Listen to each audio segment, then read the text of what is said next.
अस्सलाम वालेकुम। आज हम ये देखेंगे कि जो लाइब्रेरियन है जिसको उनका जो इंटरव्यू होता है किसी भी जॉब के लिए किसी भी ऑर्गेनाइजेशन में, तो उसके लिए हमारे पास क्या क्या टिप्स हैं, कौन कौन से क्वेश्चंस हमसे पूछे जाते हैं, उनका आंसर्स हम किस तरीके से दें। देखिए, इंटरव्यू जो होता है वो बेसिकली तीन उसके अंदर जो है पार्ट्स होते हैं। एक पार्ट तो आपका वो होता है कि जो आप अपनी पर्सनल डिस्प्ले होता है, यानी कि आपकी ड्रेसिंग है, आपका एटीट्यूड है, आपकी बॉडी लैंग्वेज है, आपका कम्युनिकेशन स्टाइल है, वो सारी की सारी चीज़ें वो नोट होती हैं। दूसरा आपके पास पार्ट होता है कि जनरल नॉलेज, करंट अफेयर्स वगैरह से आपसे पूछा जाता है। जो भी पोस्ट हो लाइब्रेरियन की, आपकी चाहे गवर्नमेंट सेक्शंस में, डिपार्टमेंट्स में हो या प्राइवेट सेक्टर में हो, तो करंट अफेयर्स और जनरल नॉलेज से पूछा जाता है। तीसरा मेन जो इंटरव्यू में क्वेश्चन होता है वो हमारा होता है सब्जेक्ट का, कि हमारे जो सब्जेक्ट है लाइब्रेरी साइंसेस से हमें क्वेश्चन पूछे जाते हैं। तो लाइब्रेरी साइंसेस से जो हमारे पास क्वेश्चंस आते हैं, आपको पहले तो सबसे पहले जो आपके सब्जेक्ट्स जो आपने स्टडी किए हुए हैं, चाहे वो आपकी बैचलर डिग्री हो, चाहे आपने लाइब्रेरी साइंस में मास्टर किया हुआ हो, यानी कि जो आप सब्जेक्ट पढ़ के आए उन सब सब्जेक्ट का बेसिक कॉन्सेप्ट्स आपका होना चाहिए। मिसाल के तौर पर हमारे पास इंफॉर्मेशन रिट्रीवल टूल्स पढ़ा है हमने सब्जेक्ट, तो उस सब्जेक्ट में क्या था, उस सब्जेक्ट के अंदर कौन कौन से टॉपिक्स है, किस टॉपिक का क्या मकसद था। इस तरह से दूसरा हमारे पास सब्जेक्ट था कैटालॉगिंग। तो कैटालॉगिंग क्या है, कैटालॉगिंग के कितने अकसाम होते हैं, कौन कौन सी टेक्नोलॉजीज यूज़ होती हैं कैटालॉगिंग में। देन आपके पास क्लासिफिकेशन आता है, तो क्लासिफिकेशन सब्जेक्ट का भी आपके पास कॉन्सेप्ट होना चाहिए। लाइब्रेरी मार्केटिंग का जो सब्जेक्ट है उसका भी आपके पास कॉन्सेप्ट होना चाहिए। इस तरह से जितने भी आपने सब्जेक्ट्स पढ़े होते हैं, जैसे कि दूसरा एक और सब्जेक्ट होता है हमारे पास होता है लाइब्रेरी हिस्ट्री, बुक्स की हिस्ट्री होती है, उनकी पूरी आपको हिस्ट्री क्लियर होनी चाहिए कि जब से आपके पास प्रिंटिंग का कॉन्सेप्ट आया तो पहले कहाँ पे प्रिंटिंग होती थी, किस आइटम पे प्रिंट होती थी, उसके बाद जाते चलते चलते आजकल हमारे पास पेपर पे प्रिंटिंग हो रही है। ये सारी हिस्ट्री आपके पास क्लियर होनी चाहिए। देन उसके बाद करंट हमारे पास जो अवेयरनेस है, जो टेक्नोलॉजीज यूज़ हो रही हैं, उनका आपके पास कॉन्सेप्ट होना चाहिए कि कौन कौन से सॉफ्टवेयर हमारे पास यूज़ हो रहे हैं, किस सॉफ्टवेयर में क्या फ़र्क है, कौन सा सॉफ्टवेयर हम यूज़ करना चाहते हैं, हमारी लाइब्रेरी की रिक्वायरमेंट कौन सी है, उसके अंदर कौन सा सॉफ्टवेयर चलेगा और किस तरीके से यूज़ होगा, और हमारा आईटी का इंफ्रास्ट्रक्चर क्या है, क्या है हमारे पास सर्वर है, नहीं है, तो है तो कौन सा सॉफ्टवेयर हम यूज़ करेंगे। ये जो करंट टेक्नोलॉजी इक्विपमेंट्स होते हैं या करंट टेक्नोलॉजी सॉफ्टवेयर यूज़ हो रहे हैं, उनकी भी आपको पास नॉलेज होना बहुत ज़रूरी है। क्योंकि हम जहाँ पे भी इंटरव्यू देने जाते हैं ना, वहाँ पे हमारे पास सबसे पहले हमारे पास क्वेश्चन ये होता है कि आपके पास क्या है, आपको क्या आता है, आप हमारे पास ये इशू आप उसको किस तरह से रिजॉल्व करोगे। अगर आपको इस तरह की नॉलेज नहीं होगी तो आप क्या बताएंगे। क्योंकि पहले आपको जब भी कहीं इंटरव्यू देना होता है तो इंटरव्यू देने के टाइम पे मकसद ऑर्गेनाइजेशन, इंटरव्यू लेने वाले का मकसद ये होता है कि आप हमारे लिए क्या लेके आए हो, आपके पास क्या है जो हमारी ऑर्गेनाइजेशन को आप बेनिफिट दोगे। आपकी स्किल्स होनी चाहिए, आपकी नॉलेज होनी चाहिए, जिसके बेस पे आप उनको सपोर्ट करोगे, उनकी ऑर्गेनाइजेशन को बेनिफिट दोगे, तो वो आपको जॉब देंगे। तो इन सब चीज़ों के लिए आपके पास करंट जो टेक्नोलॉजीज़ हैं, जैसे हम आ जाते हैं मिसाल के तौर पर डिजिटल लाइब्रेरी।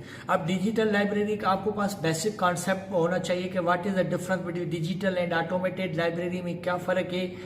ठीक है, उसके बाद डिजिटल लाइब्रेरी के अंदर कौन कौन से आइटम्स हम रखते हैं, जैसे इलेक्ट्रॉनिक रिसोर्सेज तो बहुत सारे हैं आपके पास। रिसर्च आर्टिकल में क्या डिफरेंस है, रिव्यू आर्टिकल क्या होता है, रिसर्च जर्नल क्या होता है।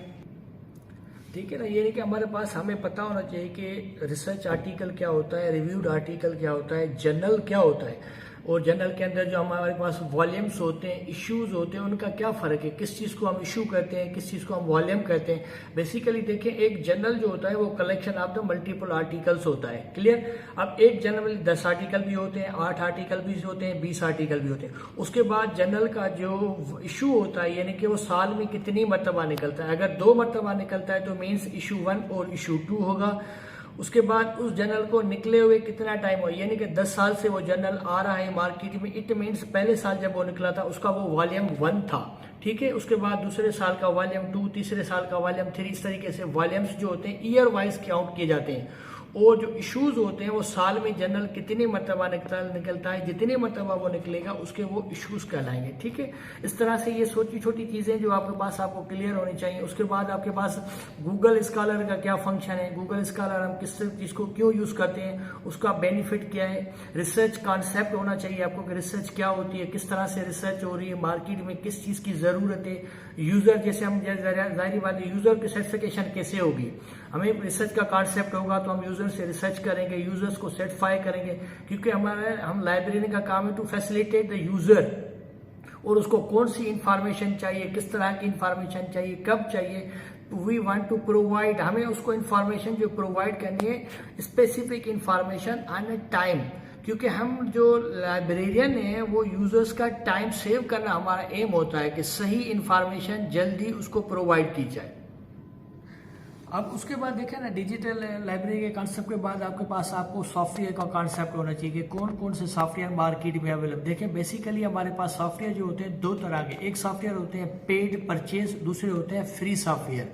ठीक है ना, अब पेड तो हर कोई लाइब्रेरी वो पेड नहीं कर सकती सॉफ्टवेयर, क्लियर। अब हमारे पास दूसरा सॉफ्टवेयर होते हैं फ्री ऑफ कॉस्ट, जिसको हम कहते हैं ओपन सोर्स।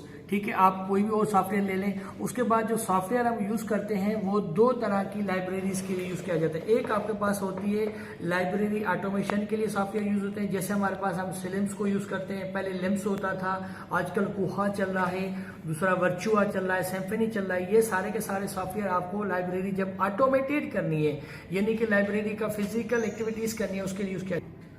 अब उसके बाद जब हम किसी भी लाइब्रेरी को डिजिटल लाइब्रेरी बनाते हैं, हम अपनी लाइब्रेरी डिजिटल क्रिएट करनी है, आपके पास जो इलेक्ट्रॉनिक फॉर्मेट में मटेरियल अवेलेबल हो, चाहे वो बुक्स हो, आर्टिकल्स हो या कोई और मटेरियल हो, उसके लिए हम सॉफ्टवेयर यूज़ करते हैं। कैलिबरी सॉफ्टवेयर आता है हमारे पास, उसको हम यूज़ करते हैं। देन हमारे पास डी स्पेस सॉफ्टवेयर है, हम उसको कोहा को भी यूज़ कर सकते हैं डिजिटल लाइब्रेरी बनाने के लिए, क्योंकि कोहा के अंदर भी PDF फाइल अपनी इम्पोर्ट करने की फैसिलिटी अवेलेबल है। क्लियर। अच्छा, उसके बाद हमारे पास दूसरी चीज़, इंटरव्यू में ये चीज़ ये पूछी जाती है ज़्यादा से ज़्यादा कि आप जब इंटरव्यू देने जा रहे हैं आपको क्लासिफिकेशन नंबर पता होना चाहिए कि किस सब्जेक्ट का कौन सा क्लासिफिकेशन नंबर है, और जिस लाइब्रेरियन जहाँ पे आप इंटरव्यू देने जा रहे हैं देखें वो यूनिवर्सिटी किस सब्जेक्ट में है। मिसाल के तौर पर अगर वो मेडिकल की है तो आपको ज़्यादा से ज़्यादा मेडिकल के जो क्लासिफिकेशन नंबर है वो क्लियर होने चाहिए। अगर आपकी यूनिवर्सिटी जिसमें इंटरव्यू देना इंजीनियरिंग की है तो इंजीनियरिंग के होने चाहिए। अगर जनरल यूनिवर्सिटी है तो जनरल आपके पास क्लासिफिकेशन नंबर आपको क्लियर होने चाहिए, कौन से सब्जेक्ट को हम कौन सा क्लासिफिकेशन नंबर देंगे। उसके बाद आपके पास आपको मार्क टैग आनी चाहिए, क्योंकि मार्क स्टैंडर्ड है एक रिकॉर्ड्स का जिसको हम यूज़ करते हैं, उसको टैग्स आपको आने चाहिए, कौन से सब्जेक्ट है, मिसाल के तौर पर सब्जेक्ट का कौन सा टैग है। टाइटल जो हम ऑथर किताब का देते हैं उसका जैसे 245 टैग है। उसके बाद ऑथर है, ऑथर का 100 टैग है। इलेक्ट्रॉनिक लोकेशन का 852 है। इस तरह से आपको ये टैग्स का भी पता होना चाहिए कि मार्क के अंदर कौन से जो है बिब्लियोग्राफिक इंफॉर्मेशन में हम कौन कौन सा टैग यूज करते हैं। तो यानी कि ये बेसिक चीजें हैं, जैसे आपको मैंने डिजिटल लाइब्रेरी का बताया, इलेक्ट्रॉनिक रिसोर्सेज का बताया, गूगल स्कॉलर का बताया, सॉफ्टवेयर कौन से हैं, कौन कौन सा सॉफ्टवेयर यूज कर सकते हैं, उस सारी चीजें, ये बेसिक चीजें आपको ये भी क्लियर होनी चाहिए।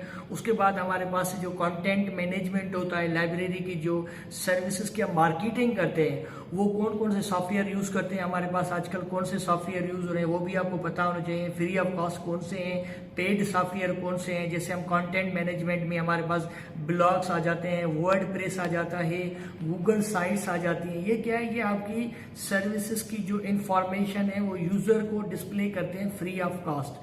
ठीक है, इस तरह से ये हमारे पास ये चीजें होती हैं जिनको आपको बेसिक कॉन्सेप्ट होना चाहिए। ये हमारे इंटरव्यू का और जो इंटरव्यू की टिप्स का जो है पहला पोर्शन है। इंशाल्लाह नेक्स्ट में हम जो है स्लो जो और टॉपिक्स हमारे रहते हैं और जो टिप्स हैं, क्वेश्चंस हैं वो डिस्कस करेंगे।